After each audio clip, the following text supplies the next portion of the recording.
going on, everybody? Welcome to the channel. Today we're going to be starting off our Marvel Mondays. That's right, every single Monday between now and Doomsday, we're going to be talking about every single film in the MCU, and I'm really excited. This is a project that I have been really looking forward to, so if you like this video and you want to join me on this journey, go ahead and click that like and subscribe button so we can go ahead and talk about the MCU from the best to the worst to the mediocre, and hopefully I'll be able to throw in the MCU shows in there just for extra flavor.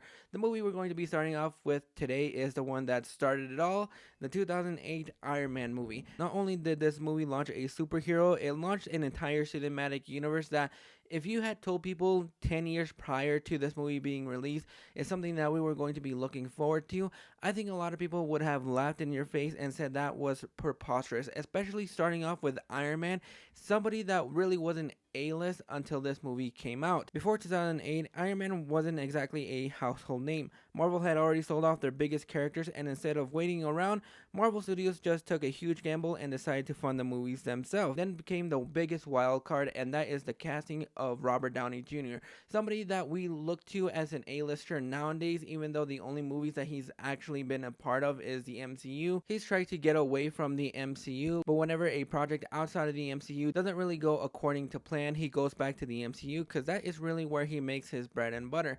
Of course, he won his first Oscar back in 2023 with Oppenheimer, but really that was the only anomaly because he tried to get out of the MCU before with The Judge back in 2014, and that movie didn't go as planned. I think that was supposed to be his kind of Oscar win or Oscar nomination, and it just didn't hit the right audience. So then he came back with Avengers Age of Ultron and signed a big multi-million deal to star in the next couple of Avengers movies, make it pop up in Spider-Man Homecoming. Then after Avengers Endgame, he tried desperately to get out of the MCU, and I think that is where he really wanted to get out.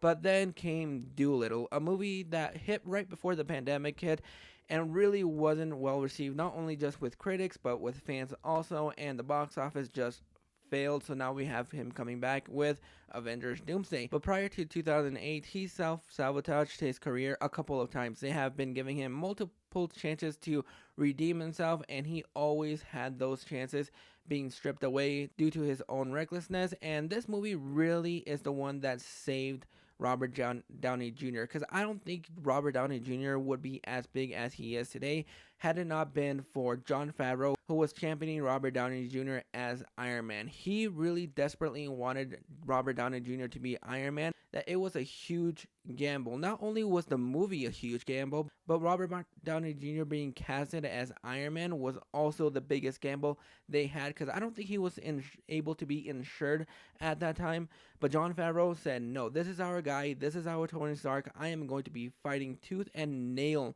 for him. And we are so grateful that he did, because nowadays we can't even imagine somebody else playing Iron Man. We can only envision Robert Downey Jr. as Iron Man, and he really helped shape and mold who Tony Stark was, not just only from his villainous beginnings, but also to his heroic end. What's crazier is that the script really wasn't fully finished, and a lot of the dialogue had to be contrived between both Jon Favreau and Robert Downey Jr., just ad-libbing and making sure that this character worked, and they absolutely made magic with this movie. This movie came out at a time when really the movies were being distributed by different partners. You had Paramount, who were distributing a couple of the MCU films prior to the Avengers back in 2012, before Disney bought them and were slowly able to release them. And what makes this movie work, and what made Iron Man really from a B-list character to an A-list character, is really the chemistry between Robert Downey Jr. and Jon Favreau. These two worked magic in ways that we hadn't really thought of. It was really Robert Downey Jr. giving Tony Stark some pizzazz, some charm, some wit, and every single time that he is on screen, he is absolutely charming. But what makes this movie really stand out from amongst a lot of superhero movies, I'm someone that isn't really big on love stories when it comes to their superheroes, but for some reason, the way that Jon Favreau was able to make the relationship between Tony and Pepper worked is really the heart and soul of this movie. Yeah, you have Tony Stark realizing that his weapons of mass destruction is ruining a lot of lives, and once he experiences that firsthand and decides to go ahead and make changes to the company.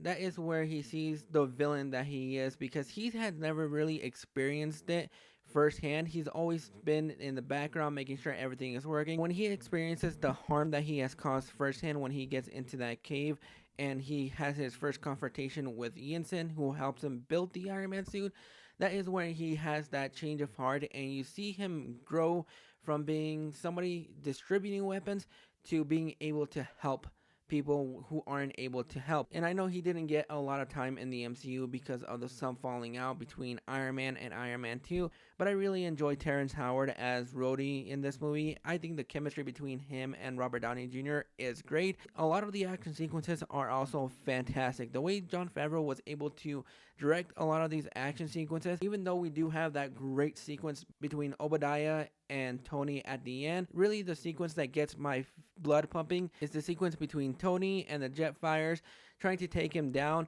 That whole sequence just gives me a huge adrenaline rush, and I absolutely love it. Every single time that scene pops up, I really enjoy it. Now, this movie kind of hasn't aged well for me. When this movie first came out, I was really excited because the first time that I saw the trailer for this movie was attached to Beowulf, and I was really excited even though I didn't really know exactly who Iron Man was or who Robert Downey Jr. was at that time. But it just looked really interesting. It looked like it was going to be a lot of fun. I didn't get a chance to see it in theaters. I saw it a couple of years after it came out. But the reason this movie kind of doesn't age well for me is because we've seen this formula being told several times between 2008 and 2023. Doctor Strange kind of has the same story beats that this movie has. Ant-Man kind of has the same story beats that this movie has. Blue Beetle kind of has that same formula going attached to it. On its rewatches, it does kind of start to lose its magic just a little bit, but seeing it through the 2008 tinted rose glasses, it really was a unique way of telling this origin story, and a lot of that is the magic between Robert Downey Jr. and Jon Favreau. I know I sound like a broken record, but really that is what you can really contribute this movie to. Those two making magic strike. But I enjoy this movie on rewatches. It's a lot of fun. It's everything you want in a big blockbuster summer season. And the way this movie wraps up with just the post-credit scene with Nick Fury at the end, I think that is what makes this movie really a unique movie. Unlike Batman vs. Superman, this movie wasn't worried about creating a cinematic universe. It was focused on being its own standalone film. If this movie bombed and we had no more MCU nowadays, then it would still be a fun and unique movie. Yeah, we would still have that post-credit scene, but it wouldn't really take the effect out of it. It's still its own contained story. It wasn't worried about world building.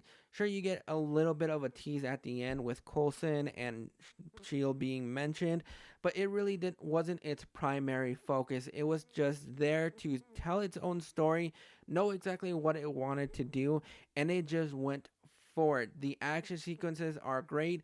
Jeff Bridges as Obadiah Stane is great and gave us one of the most quotable quotes of all time. Tony Stark was able to build this in a cave with a box of scraps. But those are my thoughts on Iron Man. Let me know down in the comments if this is a movie that you think still holds up for you, or if it's just one that doesn't really hold up as much. Drop those thoughts in the comments below, and we'll catch you guys for the next video.